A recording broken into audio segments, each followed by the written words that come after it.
Hello students और BA second year economics paper first में आज हमारा टॉपिक है ऑर्गेनाइजेशन सिस्टम ऑफ बैंक्स, मतलब बैंकों की संगठन प्रणालियाँ। इसमें सुनिए, इसमें आता है number first branch banking system, शाखा बैंकिंग प्रणाली। इसके बारे में सुनिए। बैंकिंग संगठन की शाखा प्रणाली के अंतर्गत बैंक का मुख्यालय हेड ऑफिस तो किसी बड़े नगर में स्थापित होता है और उसकी अनेक शाखाएं देश के विभिन्न भागों में स्थित होती हैं।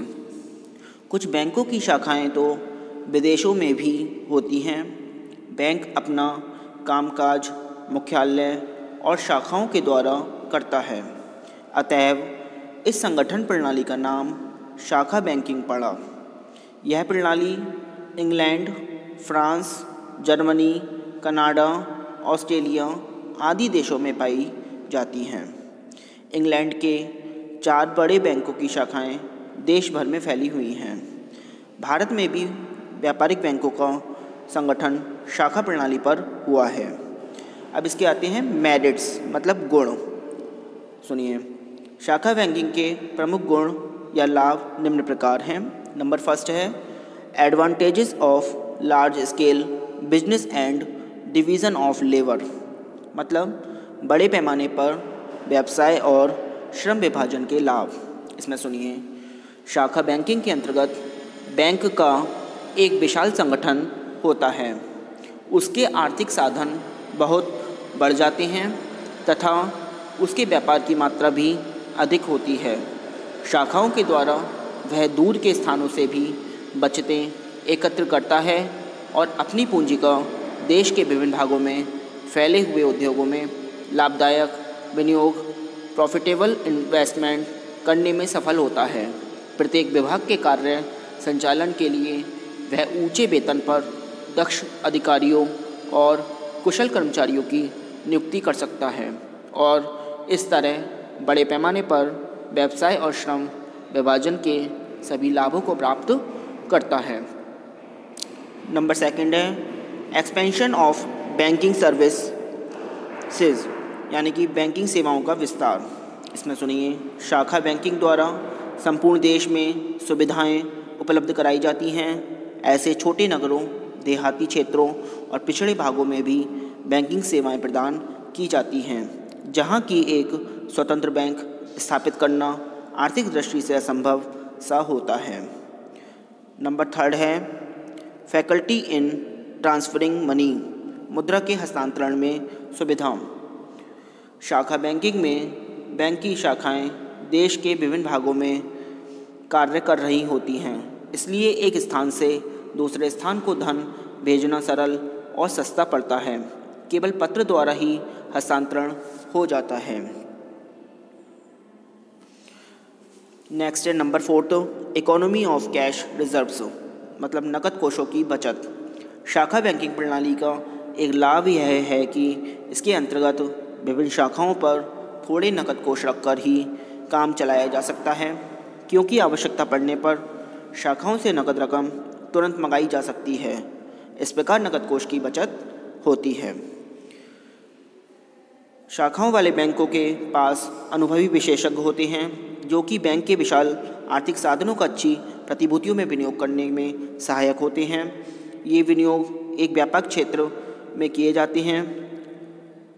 यदि किसी शाखा में अतिरिक्त पूंजी होती है तो उसे अन्य शाखाओं पर भेजा और विनियोग किया जा सकता है। इस प्रकार बैंकों के लाभ में वृद्धि होती है और साथ ही राष्ट्रीय आय भी बढ़ती है।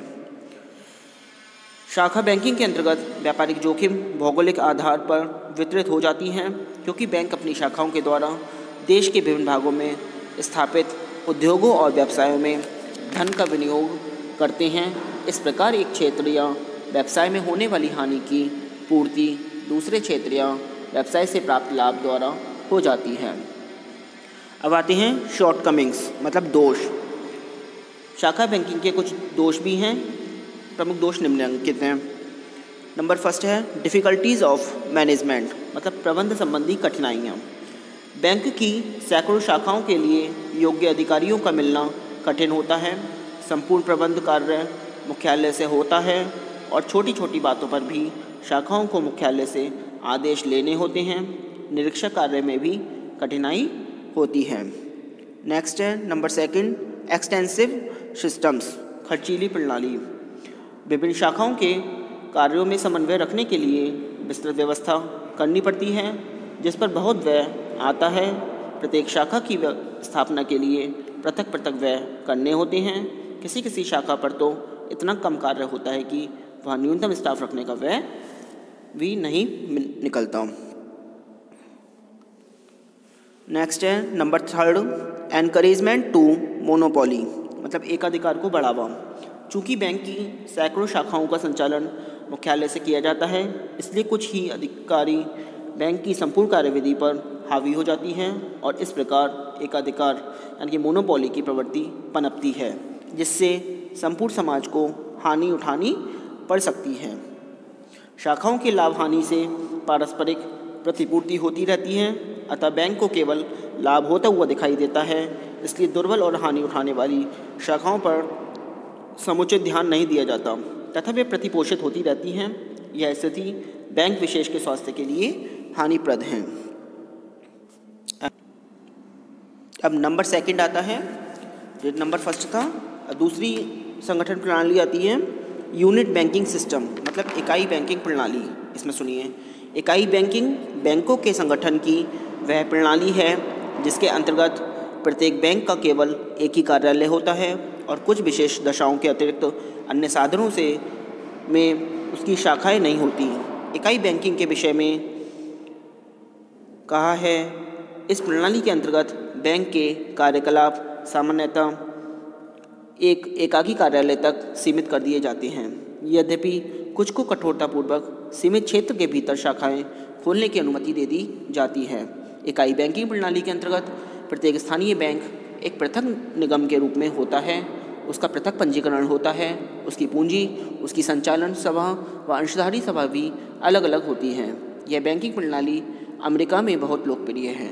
वहाँ हजारों की संख्या में विभिन्न नगरों में छोटे छोटे बैंक होते हैं और सभी प्रकार के बैंकिंग कार्य अपने एकल यानी कि सिंगल कार्यालय से संपन्न करते हैं। वास्तव में इकाई बैंकिंग प्रणाली का आधार यह विचार है कि किसी बैंक का प्रारंभ स्थानीय व्यक्तियों के द्वारा ही होना चाहिए, ताकि वे स्थानीय आर्थिक और सामाजिक परिस्थितियों के साथ तालमेल रखते हुए कार्य कर सकें, क्योंकि स्थानीय व्यक्तियों को स्थानीय दशाओं का अच्छा ज्ञान होता है।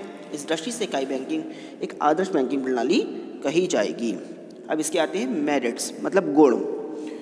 इकाई बैंकिंग प्रणाली के निम्नलिखित लाभ हैं। नंबर फर्स्ट है फैकल्टी इन मैनेजमेंट, मतलब प्रबंध में सुविधा। इस बैंकिंग पद्धति के अंतर्गत बैंक का आकार छोटा होता है, जिस कारण उसके प्रबंध, निरीक्षण एवं संचालन में सुविधा रहती है तथा प्रबंध में होने वाले अपव्यय भी समाप्त हो जाते हैं। नंबर सेकंड है एवोल्यूशन ऑफ इनएफिशिएंट बैंक्स, मतलब अकुशल बैंकों की समाप्ति। यदि कोई बैंक आर्थिक दृष्टि से दुर्बल और अकुशल है तो वह जीवित नहीं रह सकता। कुछ समय के बाद वह स्वतः समाप्त हो जाता है और बैंकिंग प्रणाली पर बोझ नहीं बनने पाता। नेक्स्ट है number third check on formation of monopolies, मतलब एकाधिकार के निर्माण पर रोक।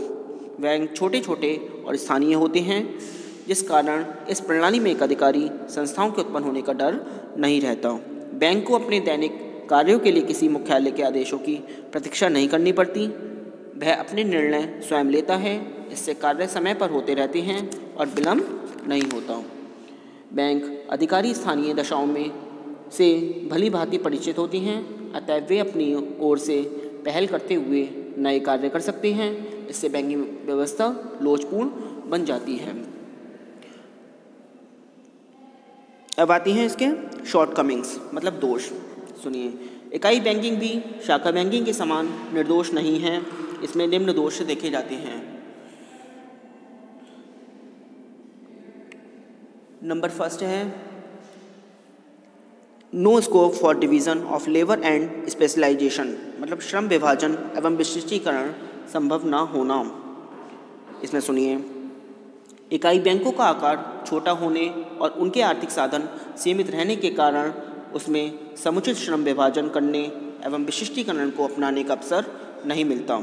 परिणामतः इनके लाभ भी बैंकों को नहीं मिलते।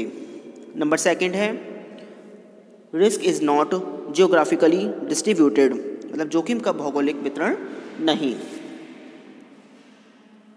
इसमें सुनिए, इकाई बैंक केवल एक ही स्थान में स्थापित होता है, वहीं उसके संपूर्ण कार्यकलाप केंद्रित हो जाते हैं। ऐसी स्थिति में यदि उस स्थान पर व्यावसायिक मंदी छा जाए अथवा अन्य कठिनाइयाँ उत्पन्न हो जाएं, तो बैंकों के विफल होने का डर रहता है। नेक्स्ट है नंबर 3, हायर रिमिटेंस कॉस्ट, पूंजी के स्थानांतरण पर अधिक व्यय। इकाई बैंक भी अन्य स्थानों में निजी शाखाएं नहीं होती, अतः पूंजी के स्थानांतरण के लिए उसे प्रतिनिधि बैंकों की आवश्यकता पड़ती है। ये भी अपना कमीशन चार्ज करते हैं। इससे एक स्थान से दूसरे स्थान को पूंजी भेजना हो महंगा और असुविधाजनक बन जाता है। नेक्स्ट आता है नंबर 3, मिक्स्ड बैंकिंग सिस्टम, यानी कि मिश्रित बैंकिंग प्रणाली।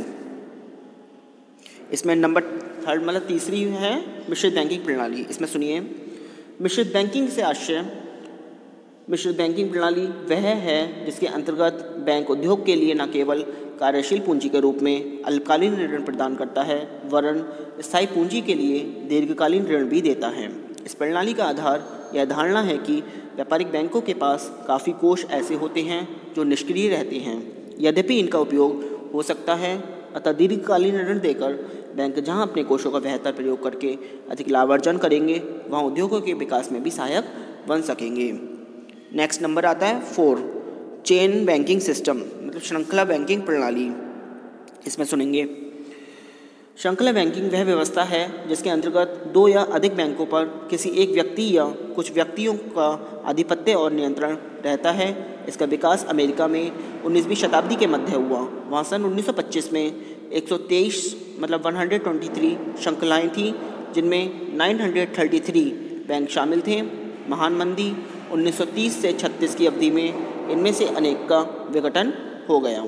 नेक्स्ट आता है नंबर 5, ग्रुप बैंकिंग सिस्टम, मतलब समूह बैंकिंग। समूह बैंकिंग वह व्यवस्था है जिसके अंतर्गत 2 या अधिक बैंक प्रत्यक्ष में या अप्रत्यक्ष रूप से किसी संघ या न्याय ट्रस्ट द्वारा नियंत्रित होते हैं। इस व्यवस्था का भी विकास अमेरिका में हुआ। आज के लिए इतना ही। Thank you very much.